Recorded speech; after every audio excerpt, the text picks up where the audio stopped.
গোকোরেস এই মুহূর্তে ওয়ার্ল্ড ফুটবলের one of the most hot prospect. সুইডেনের এই স্ট্রাইকার এই ইয়ারে যেন নিজের খেলাটাকে এক অন্য মাত্রায় নিয়ে গেছেন নিজের ক্লাব স্পোর্টিং লিসবনের হয়ে।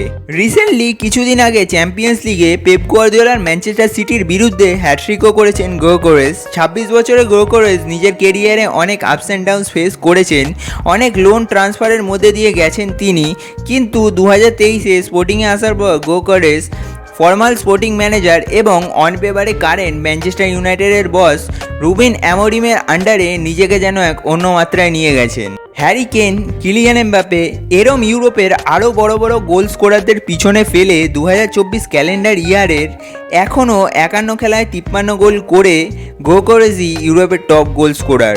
গোকোরেসের মতো পিওর গোল স্কোরারকে ইউরোপের যে কোনো বড় বড় ক্লাবগুলোই সাইন করাতে চাইবে, ট্রান্সফার উইন্ডো খুললে এটা স্বাভাবিক। আজকের এই ভিডিওতে মূলত আমরা জানবো গোকোরেসের নেক্সট মুভ কোন ক্লাবগুলোতে হতে পারে। এরম 5টি পোটেন্সিয়াল ক্লাব আপনাদের সামনে তুলে ধরবো আজকে। Number 5, Liverpool. আর্নে স্লট লিভারপুলের ম্যানেজার হওয়ার পর তিনি নাম্বার 9 রোলটায় প্রথমে কিছুদিন ডিয়েগো জোটাকে খেলাচ্ছিলেন। জোটা গোলও পাচ্ছিল ঠিকই, কিন্তু বক্সে একটা পজিটিভ স্ট্রাইকারের অভাব সেটাও দেখা যাচ্ছিল।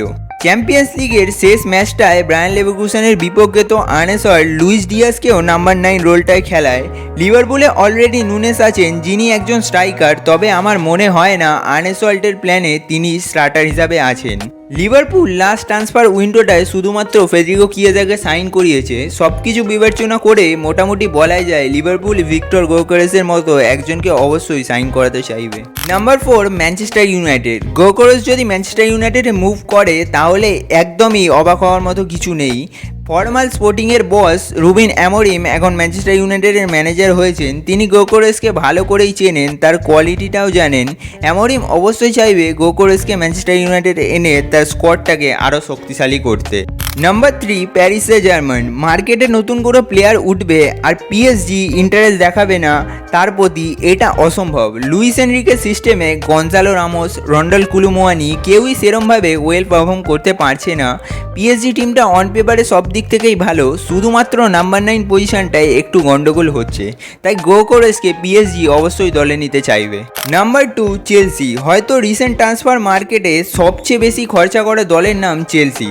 লাস্ট সামার ট্রান্সফার উইন্ডোটায় তাদের মূল লক্ষ্যই ছিল ভিক্টর ওসিমেনকে সাইন করানো, কিন্তু কোনো কারণবশত সেটা সম্ভব হয়নি। এখন তাদের কারেন্ট নাম্বার 9 নিকোলাস জ্যাকসন ভালোই খেলছেন, তবে গোকোরেসের ফিনিশিং কোয়ালিটি এবং কনসিস্টেন্সি যে জ্যাকসনের থেকে আরও ভালো সেটাকে বিবেচনা করে চেলসিও কিন্তু গোকোরেসকে দলে নিতে চাইবে। And number 1, Barcelona. Robert Lewandowski Hansi ফ্লিকের আন্ডারে নিজের বেস্ট ফর্মে ফিরে আসলেও তার বয়সটা বার্সেলোনাকে মাথায় রাখতে হবে। নেক্সট সিজনে লেভানডস্কির বয়স দাঁড়াবে 37, যা গোকোরেসের থেকে প্রায় 1 ডেকেড বেশি। লেভানডস্কির রিপ্লেসমেন্ট হিসাবে ভিক্টর গোকোরেস একদম পারফেক্ট প্রোফাইল বলে মনে হয় আমার।